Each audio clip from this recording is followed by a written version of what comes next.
I've always loved science.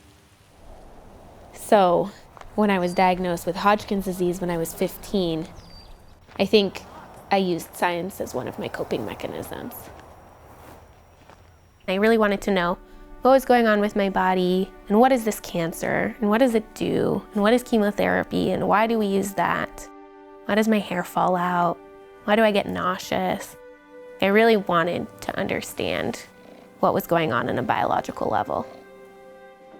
Pretty quickly, chemotherapy treatment became my classroom. The staff at Dornbecker were so receptive to that. They got it. Okay, so you see all those cells that are very dense. Dr. Lois and Linda Stork So those are all immediately kind of met me where I was at in terms of wanting to understand what was going on. What do you think that cell is? That one's an eosinophil. And I think that saved me. I think that was huge for me in my treatment.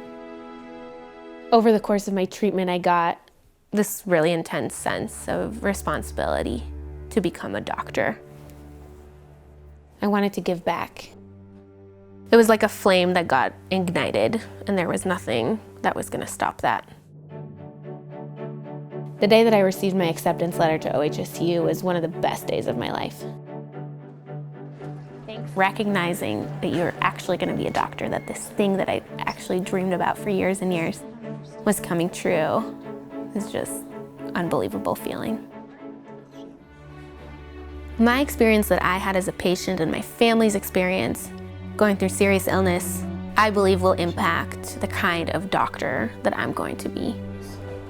I think back on that time, what helped me get through the hardest days was having my family. I could have absolutely not done it without them. We're really close, and I think cancer brought us even closer together. Hi, Julia. Nice to meet you. I think that a part of my treatment at Dornbecker that'll influence the kind of doctor I want to be is the way that my family was heard at Dornbecker. I want to be the kind of doctor that really hears people and really partners with parents in the health of their children. Being a medical student, I have the honor and privilege of being there for people during their most vulnerable times.